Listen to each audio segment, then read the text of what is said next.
I'm in Benghazi, my name's James, and it's the day of morning prayers.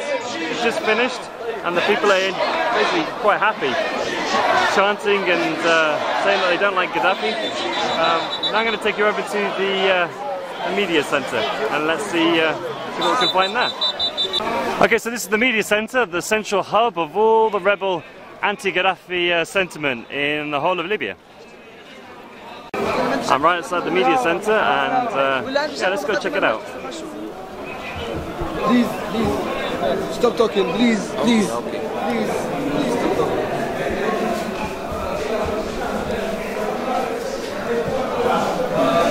So as you can see, there's loads and loads of anti-Gaddafi posters, inscriptions, paintings, drawings. I've not seen any sculptures yet, but there are lots and lots of things. This actual building is an old Italian courthouse. Just down here on the left, you can see the big thick iron bars which used to keep the prisoners here before they went to court. Okay, so here we have, hey dude, you're here, come. Say hello. There you go. So this is Adam from Libya in Benghazi city. We are still fighting till we die. Peace! And when he says that, he actually means it. He's been telling me how he stabs people in the head because he lost his gun in the desert. Yeah. Okay, so yeah, here we have a wall full of anti-Gaddafi sentiment again. Gaddafi's like a pack of Marlboro. And what is particularly interesting is the top 10 tips for mercenaries. So all those people, all those mercenaries who are wanting to come and kill the rebels, they should be aware of the following. So should we have a look? We've got top 10 tips. Number 1, write your will. 2, have an offshore bank account ready. Number 3, eat loads of garlic so that your corpse won't lunch for the vultures and hyenas. 4, a small box will be sufficient for any remaining body parts. 5, if a miracle happens and you manage to escape, have enough money, plastic surgery, as you'll be wanted war criminal by the ICC. Enough. 6, rub your body with jelly, so that the wax from punches, kicks, knives, swords and cleavers might bounce off. Shit. Okay, 7. Beware unarmed Libyans bite the bones. 8. If you don't follow the madman's orders, you'll be shot on sight. Okay? Make sure you understand what it means to be stuck between the devil and the deep blue sea. And number 10, evil doors shelter hell. So that's a rather striking and powerful statement for any of those sub-Saharan Africans who want to take part in the butchering of the people of Benghazi. So what we have here is a room full of volunteers, and they're involved in making banners, really just trying to support the cause, support the rebel cause. Yep. That'll kill you too. Okay, so here we are in the media centre where a load of journo hacks and photographers are hanging out. Interesting crowd, international crowd. Kind of splits into 2 parts. You've got those with Begans and those without. Begans are a satellite, portable satellite communication device.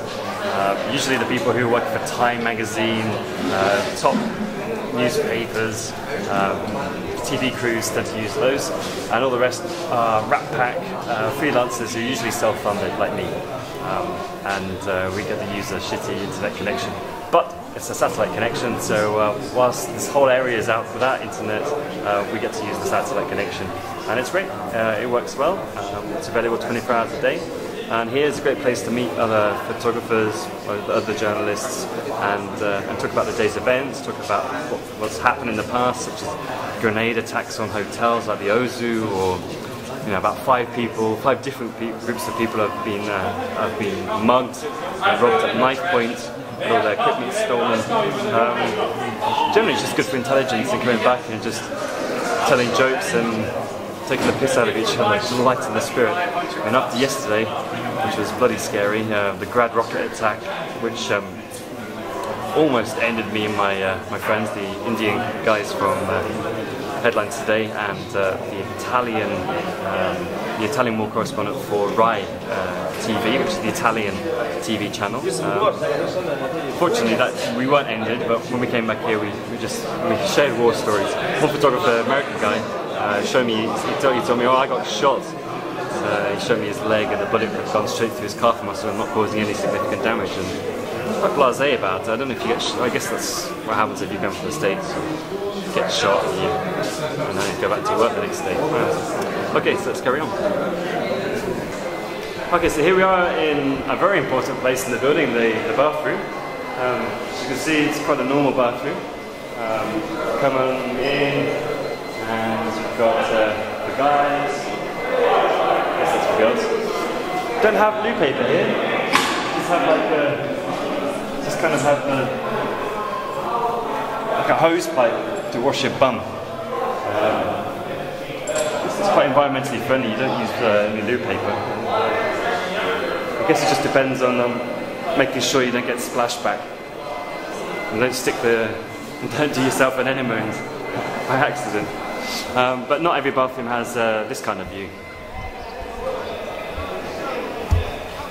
So what you've got there is bomb damage internal security buildings. The other day there were a couple of tank rounds.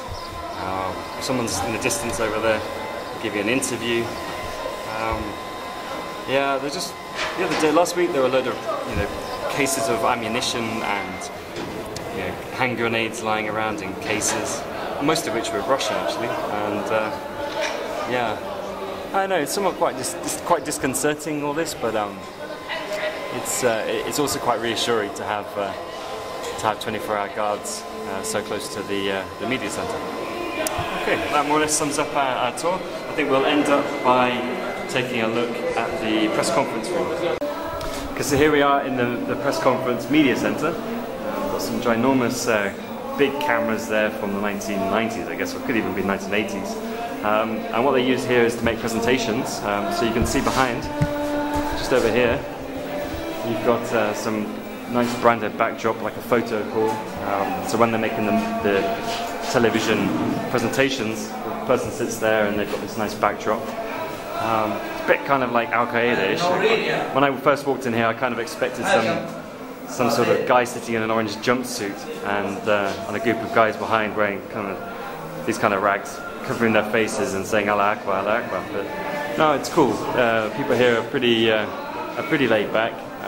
It's just the imagery that they've got on the walls is that's a bit unnerving.